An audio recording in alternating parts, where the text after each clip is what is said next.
ఎక్కువగా మూలాధారంలో కుండలి శక్తి ఎక్కువగా ఉంటుంది అని అంటూ ఉంటారు. అంటే ఏంటమ్మా? యాక్చువల్‌గా ఏంటి అంటే మూలాధార చక్రంలో కుండలిని అనే శక్తి ఉంటుంది.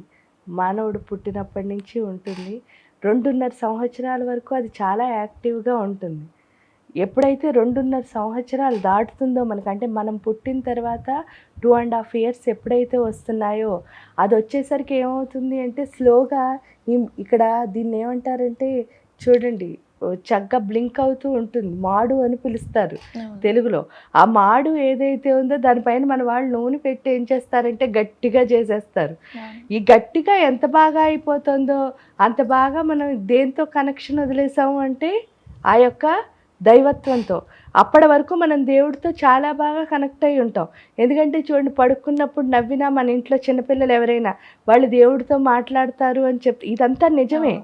ఈ నిజమైన స్థితిలో ఈ మాడ ఎప్పుడైతే గట్టిపడుతుందో స్లోగా మనం ఆ ప్రపంచానికి డిస్కనెక్ట్ అయిపోయి ఈ ప్రపంచంలోకి మనం అడుగు పెట్టేస్తాం.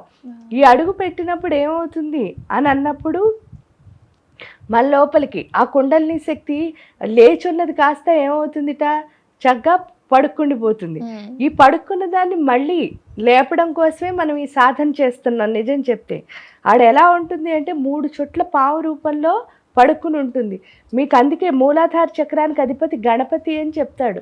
మన స్టోరీ ప్రకారం ఏంటంటే అమ్మవారు నలుగు పెట్టుకుని ఆ నలుగు పిండికి ప్రాణం పోసి వాడి పేరు గణపతి అని చెప్పింది.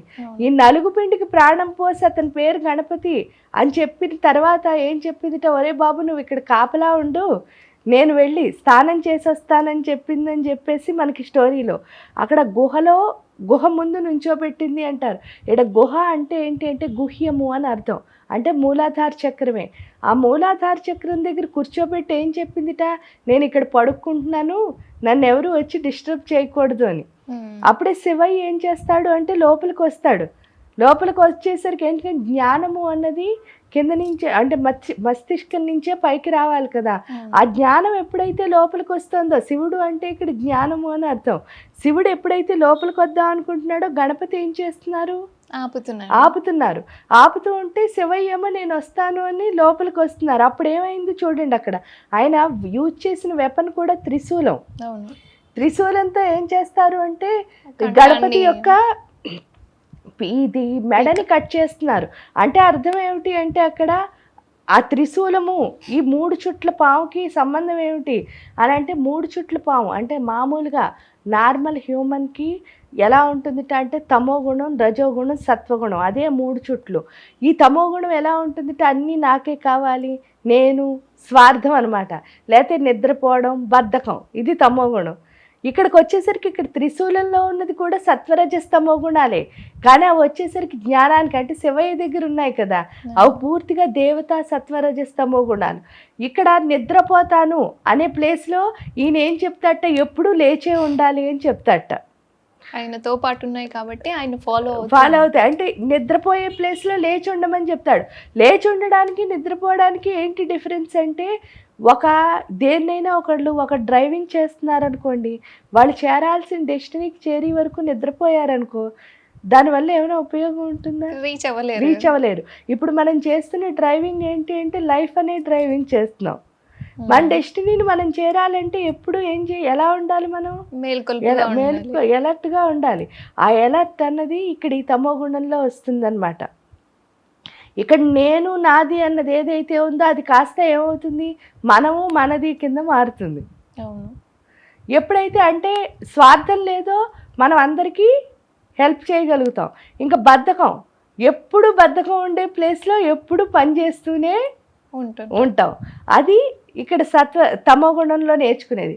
ఇంకా రజోగుణానికి వచ్చేసరికి చాలామందిని మీరు చూస్తే వాళ్ళు ఎందుకు విసుక్కుంటారో, ఎందుకు కోపడతారో, ఎందుకు ఇరిటేట్ అవుతారో తెలీదు. అంత కోపం చిరాకు వచ్చేస్తూ ఉంటుంది. అంటే ఏదైనా వాళ్ళు అనుకున్న సిస్టమ్ ప్రకారం అయితే హ్యాపీ, ఒక్క సెకండ్ అటు ఇటు అయ్యేసరికి వాళ్ళకి ఇంకా చాలా వచ్చేస్తుంది. అది మానవుడికి సంబంధించిన రజోగుణం. కానీ ఇక్కడ దేవత రజోగుణం ఎలా ఉంటుందిట అంటే నువ్వు ఫైట్ చేయి, నువ్వు విసుక్కో. దేనికి విసుక్కోవాలి అంటే ఇలా చిన్న చిన్న సమస్యలు నాలాగే ఉండి ఇంకో ప్రాణం మీద నేను దెబ్బలాడడం వల్ల ఏమైనా ఉపయోగం ఉందా, లేదు. లేదు. కానీ ఫైట్ చేసేది ఎలా ఉండాలట అంటే మొత్తం వరల్డ్‌కి యూజ్ అయ్యేదో, లేకపోతే ఒక అద్భుతాన్ని సృష్టించేదో అయ్యి ఉండాలట. అంటే చాలా కోట్ల మందికి మేలయ్యేది ఉండాలి రజోగుణం. ఇప్పుడు మీరు సపోజ్ చూస్తున్నది సైంటిస్టులు ఉన్నారు. వాళ్ళు ఏదైనా ఒక పని చేశారనుకోండి, అప్పుడు ఆ చేసిన పని వల్ల ఏంటి అంటే చాలామంది ఉపయోగం. దానికి ఏం ఎగ్జాంపుల్ అక్కర్లేదు. ఇంట్లో చక్కగా నీళ్లు మరుగుతూ ఉంటాయి. నీళ్లు మరుగుతూ ఉంటే అందరూ నీళ్లు మరగడం మన చిన్నప్పటి నుంచి చూస్తున్నాం కదా. బాయిల్ వాటర్ అంటే మనందరికీ తెలుసు.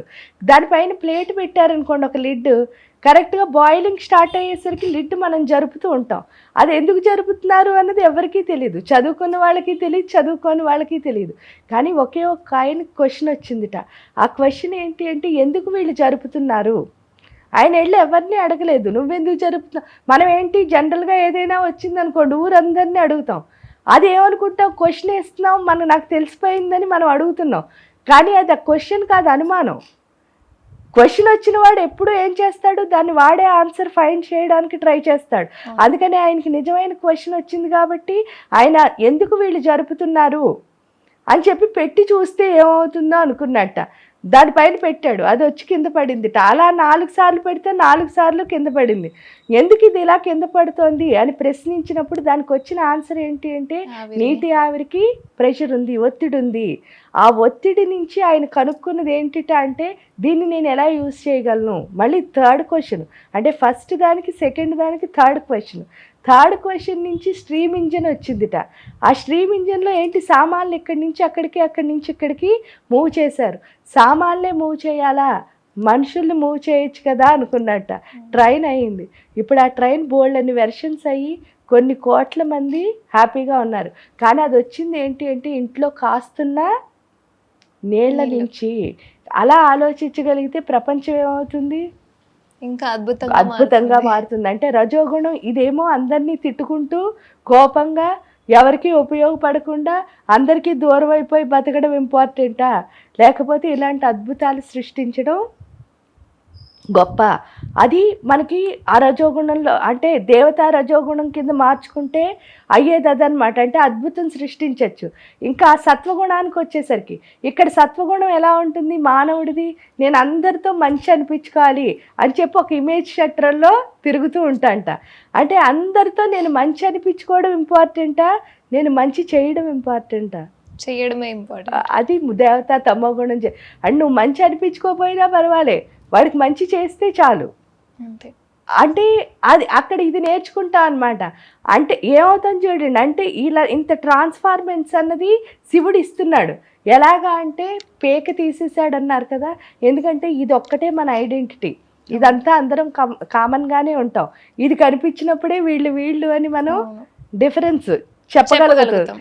అది అంటే ఏంటి అంటే ఐడెంటిటీ ఎప్పుడైతే పోయిందో ప్రపంచమే మనకేమవుతుందిట, ఐడెంటిటీ అయిపోతుంది. అంటే ఏంటి అంటే నేను అన్న ఐడెంటిటీని ఎప్పుడైతే తీస్తామో వాళ్ళంతా మనం చూసుకోవచ్చు.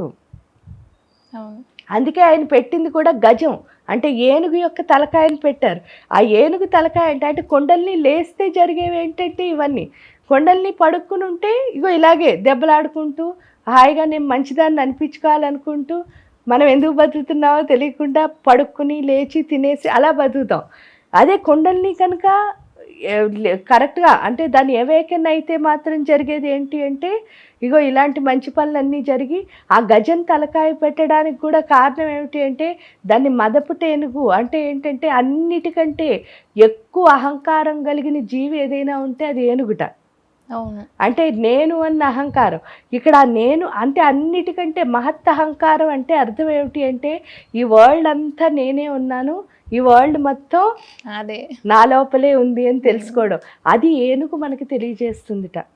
అందుకని అక్కడ ఏనుగు తలకాయని ఈ యొక్క వినాయకుడికి పెట్టడంలో అంటే ఆ చక్రానికి ఆయన అధిపతి అవడం వల్ల ఆయనకు పూజ చేస్తే కుండలిని శక్తి లేస్తుంది అని అంటే కుండలిని ఎవేకన్ అవ్వాలి అంటే మనం ఎవరికి పూజ చేయాలి అంటే వినాయకుడికి చేయాలి. ఆ చేయడం ద్వారా ఏమవుతుంది అంటే మనలో చాలా ఇగో చూడండి చెప్పిన మార్పులన్నీ వచ్చి మనం ఎందుకు పుట్టాను, తిన్నాను, పడుకున్నాను, చచ్చిపోయాను అని కాకుండా మనం పుట్టినందుకు ఒక అర్థం తెచ్చుకోగలుగుతాం. కుండలిని శక్తి లేవడం వల్ల. అది ఏ పనైనా సరే, అంటే స్పిరిచువాలిటీలో ఒకదానిలోనే వస్తుందని కాదు, మనం చేస్తున్న పనిని మనం దైవంగా భావించి చేయగలిగితే కనుక ఏ పని చేసినా సరే కుండలిని వివేకం జరుగుతుంది.